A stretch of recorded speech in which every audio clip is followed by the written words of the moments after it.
Hi everyone. Glad to see you here tonight. It's Sunday night, and I am been in the class a little bit today, and kind of looking forward to the next week's work. And so I just wanted to kind of touch base with you and just kind of check in and talk to you about some of the things we've been doing and talking about, and then just to kind of regroup for the assignment that's coming up.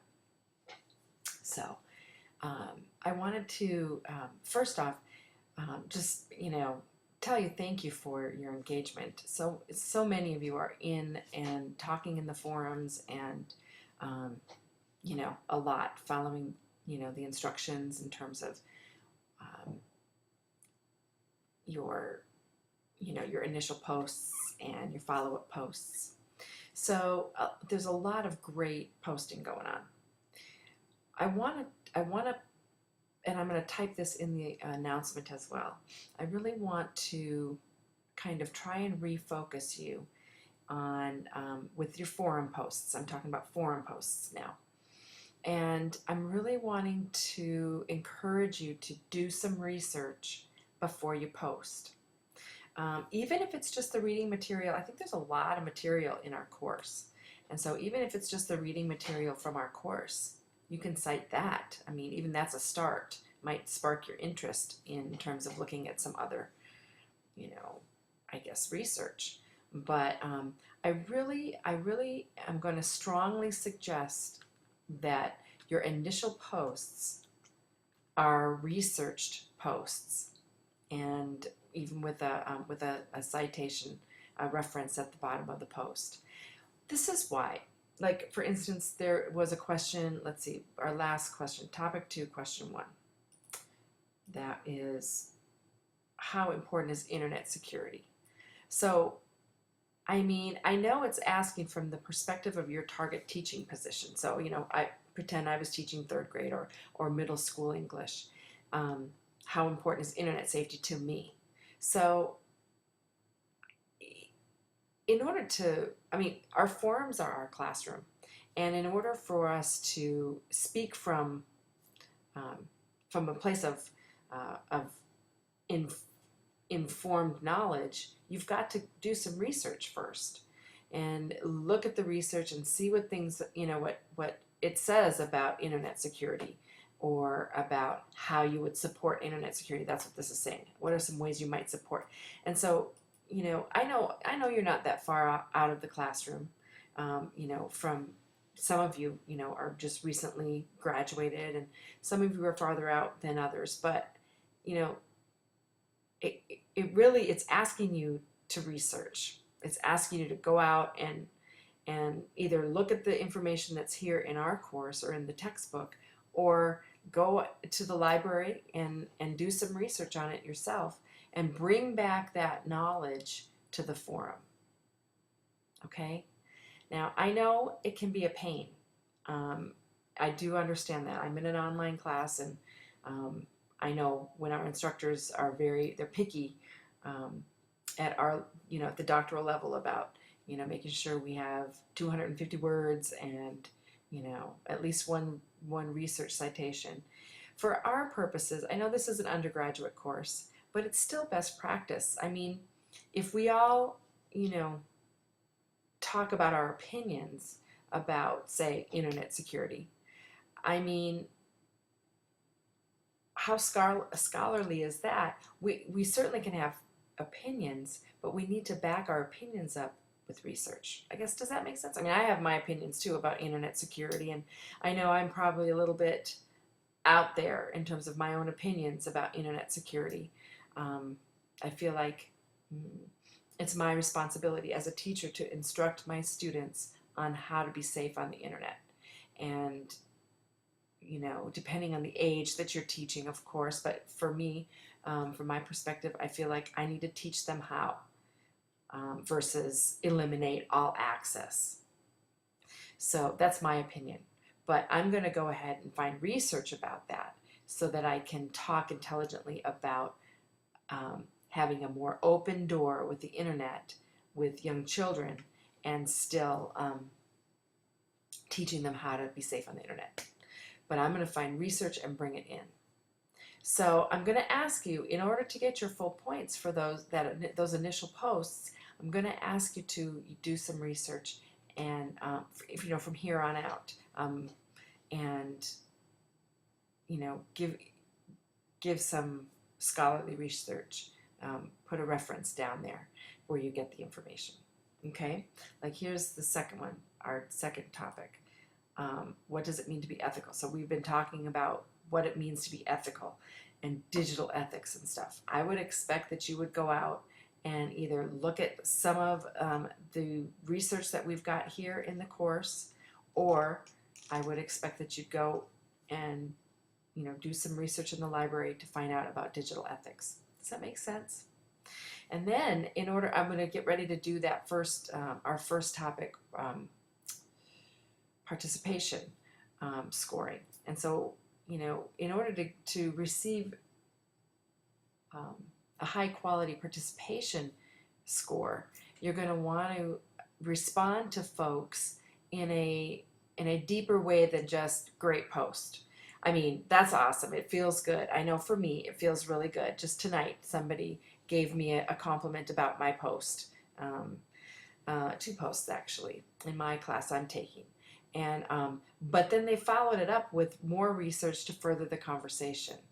And like I say, I know this is a 200 level course, but still I believe strongly that if we're going to post and engage in the conversation, we want to further the conversation along. Okay, so I'm just completely impressed with the level of engagement. I mean, you guys are going to town, you're reading each other's work. I mean, it's obvious and evident. So I'm just going to encourage you from here on out, when we get to question 3 this week and question 4, to see how it feels to go find some research about what people are saying about the topics we're discussing. So for instance, the next DQ is DQ3. What should teachers consider when searching for ways to integrate technology into their classrooms? So, I mean, it's asking what are some considerations based on so far what we talked about, ethics and safety. I mean, what are some considerations? Those in other considerations. Do some research. What are people having to think about? How do they go about it? So, all right. So that's all I wanted to say about the forums. Really wanted to just encourage you to please, let's try and get some scholarly research involved in our forums. I think they'll make us even more rich and more robust in terms of our conversation. Okay, so that's what I'll be looking for. The second thing I wanted to talk to you about was, the assignment coming up. Your assignment with the matrix, I'll be scoring those. I'm going to start scoring those this evening, along with catching up with some of the other participation and stuff, like I said. But the assignment for today, that's due next week on Sunday, is this technology. Let's see. Well, I really didn't want to do that. Here, let me go back. There we go. This is what I wanted. Let me just click on it.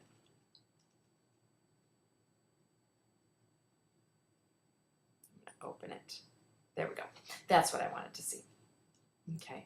So it's a 2-part assignment, and basically it's a chance for you to go and kind of do some research on some high quality websites, educational websites that have been that are out there that you might like to use. Let's see. The first part here is just a table. So you're just going to create a table and you're going to list five educational resources. Pretty simple.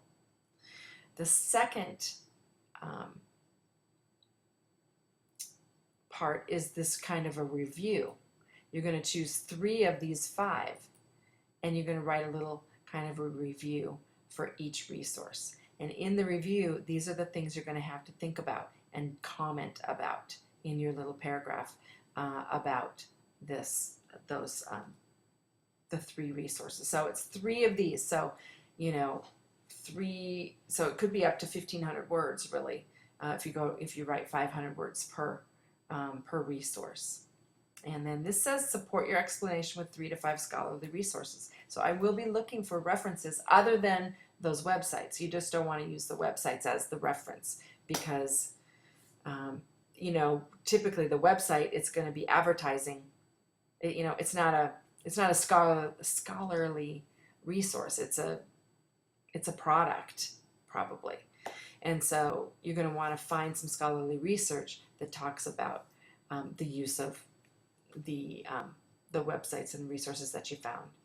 And so take a look at the rubric and follow the rubric along, and please turn your assignment in to turn it in, and then upload it to your Dropbox. So back again on this part 1, you're going to have a table, and so on the table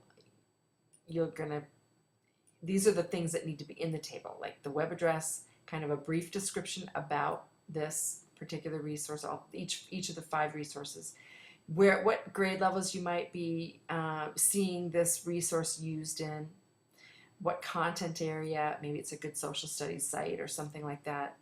And so those are the pieces of information for 5 resources that you need. In part 2, you're going to pick 3 of those 5 that you've picked and really kind of go into depth with these 4 questions about 3 of the resources. Okay, hopefully that's pretty clear. Well, I think that's kind of it. I've been sending them some just notices out. I'll send another one out on Remind. So you should get a text pretty soon from me saying this is uploaded. And again, I just want to tell you, I appreciate all of the hard work that you're doing, all of the you know, your assignments. Everyone turned in an assignment. I believe I've got all my assignments, and that's wonderful. You know, the successful student in this class stays up with the assignments, and so great job there. And I'll be getting you some feedback on some of those, the participation and a couple of DQs here tonight. So I guess that's it. I hope you're having a great Sunday, and I will be in the classroom and be looking for those scholarly forum posts, and yeah, I hope you're having a great week. So talk to you later. You know where to reach me if you need me. I'm always here for you. Okay? Okay.